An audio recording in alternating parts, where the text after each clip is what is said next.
लोहिया महाविद्यालय के YouTube channel पर सभी नियमित विद्यार्थियों का हार्दिक स्वागत। आज हम कबीरदास के पद पढ़ेंगे और हमने पिछले वीडियो में कुछ पद पढ़े थे। अब आगे के पद देखिए। तो आइए चलिए अपन पढ़ते हैं। केसो कहाँ बिगाड़िए जे मुंडे सो बार, मन को काहे न मूंडिए जामे विषय विकार। कबीरदास जी कहते हैं कि आपका केसों ने, बालों ने क्या बिगाड़ा है जो उन्हें बार बार मूंडते फिरते हो। बालों ने आपका कुछ नहीं बिगाड़ा है और आप उनको कटवा देते हो, मूंड लेते हो, सिर को मूंड लेते हो। मन को काहे न मूंडिए जामे विषय विकार। मन जो है उसको क्यों नहीं मूंड लेते हो, क्योंकि मन है उसमें कितने ही विषय और विकार भरे हुए हैं। तो उस मन को मूंड लेना चाहिए, ना कि बालों को मूंडना। तो यहाँ विकार को दूर करने की बात कबीरदास जी कहते हैं। आगे देखिए। बैष्णव भया तो का भया, बूझा नहीं विवेक, छापा तिलक बनाई करी दगद्या लोक अनेक।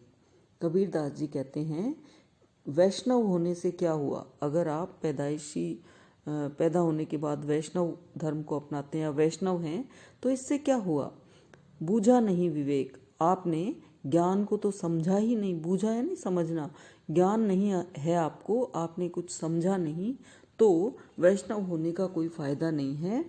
छापा तिलक बनाई करी दगद्या लोक अनेक, आपने वैष्णव होने के कारण बहुत सारे आडंबर अपनाए, छापे और तिलक लगा लिए और दगद्या लोक अनेक, कई जन्म तक जलते रहे, यूं ही वासना में जलते रहे। दगद्या जलना, कि वासना की अग्नि में जन्म जन्मांतर तक जलते रहे, तो फिर आपके वैष्णव होने का क्या फायदा।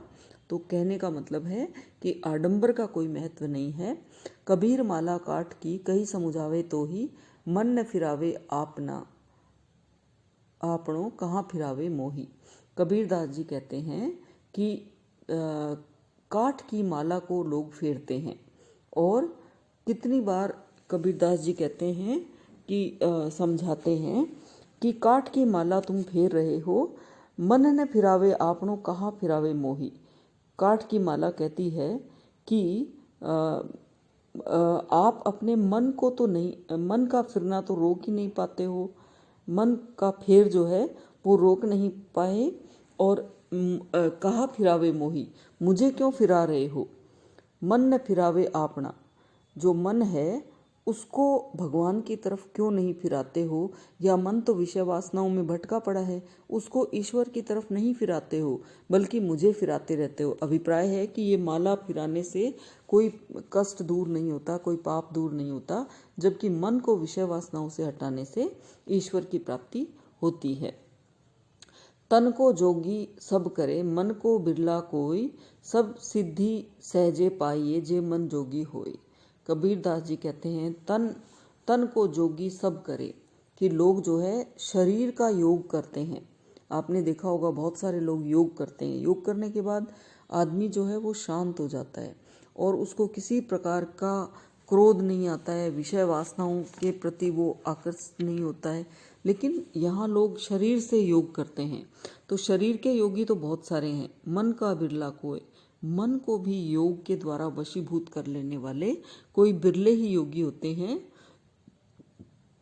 सब सिद्धि सहजे पाइए जे मन जोगी होए। अंत में कबीरदास जी कहते हैं सब सिद्धियां सहज ही प्राप्त कर लेगा जो कोई व्यक्ति मन का योगी बन जाए। अभिप्राय है कि मन का योग करने से ही व्यक्ति को फल मिलता है, ईश्वर मिलते हैं और सिद्धि प्राप्त होती है। तो मन का योग जो है वो श्रेष्ठ है। दुल्हनी गावहु मंगलाचार, हम घर आए राजा राम बरतार, तन रत कर मैं मन रत कर हो पंच तत् बराती।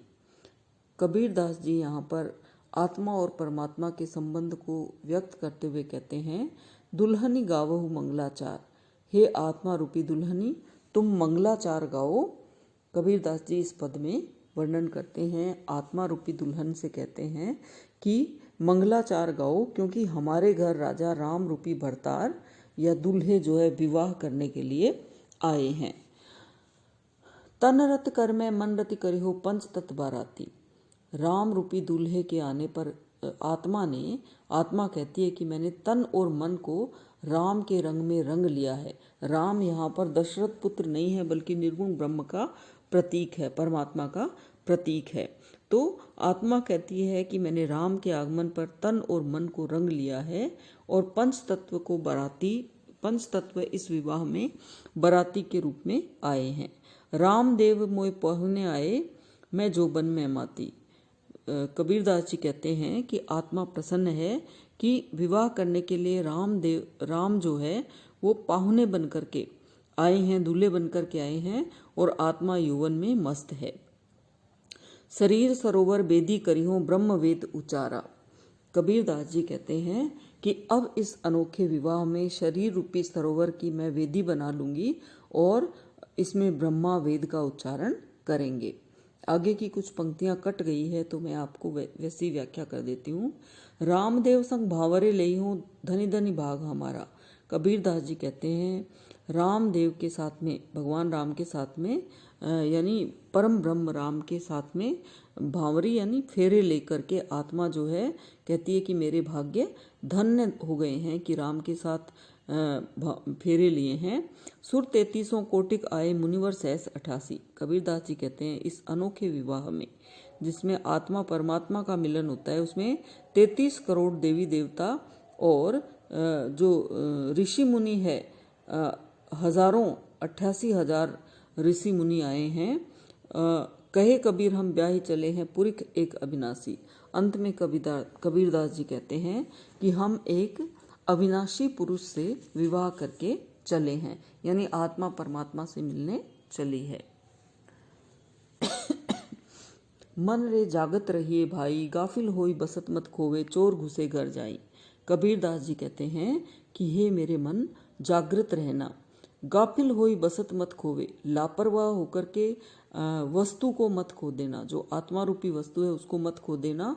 चोर घुसे घर जाई कि वासना रूपी चोर घुस जाएंगे। अभिप्राय है कि अगर व्यक्ति जागृत नहीं रहेगा तो आत्मा जो है वो भी परमात्मा से नहीं मिल पाएगी और वासनाओं के चोर घुस जाएंगे, वासना से घिर जाएगी।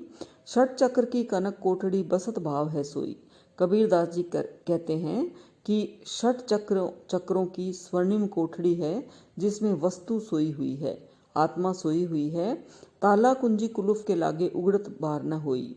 और जैसे ही इस पर इंद्रियों के ऊपर जो है ताले और अंकुड़ी लग जाएगी, इंद्रियां सो जाएंगी या जो इंद्रियां नियंत्रित हो जाएंगी तो वस्तु उघड़ने लगेगी, जागृत होने लगेगी। पंच पहरवा सोई गए हैं बसते जागरण लागी। जैसे ही पांचों पहरेदार इंद्रियां जो कि आत्मा को जागृत नहीं होने देती है, तो इंद्रियां सोती है तो वस्तु जगने लगती है, आत्मा जागने लगती है। जरा मरण व्यापे कछुनाई, गगन मंडल ले लागी। जैसे ही इंद्रियां सोती है तो कुंडलनी जागृत हो जाती है और कुंडलनी जागृत होते ही व्यक्ति उच्च शिखर पर पहुंच जाता है और गगन मंडल ले लागी यानी शून्य में ध्यान लग जाता है और कुंडलनी जागृत होती है। उस अवस्था में मृत्यु और बुढ़ापा कुछ भी नहीं व्याप्त होता है, यानी न मृत्यु का डर होता है न बुढ़ापे का डर होता है। कुंडलनी जागृत हो जाती है, शून्य में ध्यान लग जाता है। करत विचार मन ही मन उपजी, ना कहीं गया न आया। कबीरदास जी कहते हैं ये सारी जो अवस्था है, चीज़ें हैं, वो विचार करते करते मन में ही जागृत हुई, ना मैं कहीं सीखने गया न कहीं कोई आया सिखाने के लिए। कहे कबीर संसा सब छूटा, राम रतन धन पाया। अंत में कबीरदास जी कहते हैं कि सारा संशय छूट गया है, सारे भ्रम टूट गए हैं और राम रूपी रत्न धन प्राप्त कर लिया है। तो बच्चों, इसमें कबीरदास जी ने साधना की विशिष्ट अवस्था के बारे में बताया है कि जैसे इंद्रियां हैं, काम क्रोध मद मोह लोभ, ये सारे जैसे ही सो जाते हैं तो जो आत्मा है उसका ध्यान लगता है, कुंडलनी जागृत होती है और षट चक्र को भेद करके कुंडलनी शून्य में लग जाती है और ऐसे में जो है वो व्यक्ति को परमात्मा, आत्मा जो है वो परमात्मा से मिल जाती है। तो यहाँ आत्मा परमात्मा के संबंध को बताया है। अंतिम पद जिसकी मैं आपको PDF भेज दूंगी, अभी उसकी स्लाइड नहीं है पर व्याख्या कर देती हूँ। हम न मरे मरिहे संसारा, हमको मिला जियावन हारा, साकत मरे संत जन जीवई, भरी भरी राम रसायन पीवही। कबीरदास जी कहते हैं कि हम नहीं मरेंगे, संसार मर जाएगा, क्योंकि हम परमात्मा को प्रेम करते हैं। हमको मिला जियावन हारा। कबीरदास जी कहते हैं हमें जीवन देने वाला मिल गया है, अर्थात आत्मज्ञान हो गया है, तो हम नहीं मरेंगे बल्कि हमें जीवन दान देने वाला मिल गया है। साकत मरई संत जन जीवई, जो शाक्त हैं, शक्ति की उपासना करते हैं, वो भले ही मर जाएं, संत जन जो है वो जीवित रहेंगे, कभी नहीं मरेंगे। भरी भरी राम रसायन पीवई, और भर भर के राम रूपी रसायन का पान करेंगे। अभिप्राय है कि वो राम की भक्ति में आनंदित हैं, परम ब्रह्म की भक्ति में आनंदित हैं, और उस आनंद में भर भर के उस राम रूपी रसायन का पान करेंगे। हरि मरी हैं तो हम भी मरी हैं, हरि न मरे हम काहे को मरी हैं। कबीरदास जी कहते हैं अगर भगवान मरता है, हरि मरते हैं, तो हम भी मर जाएंगे। अगर हरि अजर अमर है, कभी नहीं मरते, तो हम भी कभी नहीं मरेंगे। कहे कबीर मनई मन मिलावा, अमर भय सुख सागर पावा। कबीरदास जी कहते हैं मन ही मन में परमात्मा प्राप्त होने पर, कभी कहे कबीर मन ही मिलावा, मन जो है परमात्मा के मन से मिल गया है और अमर हो गए हैं, सुख सागर को प्राप्त कर लिया है। तो बच्चों, इस प्रकार कबीरदास जी को आप पढ़ना और महाविद्यालय के YouTube चैनल को लाइक और सब्सक्राइब करना। मुझे सुनने के लिए बहुत बहुत धन्यवाद।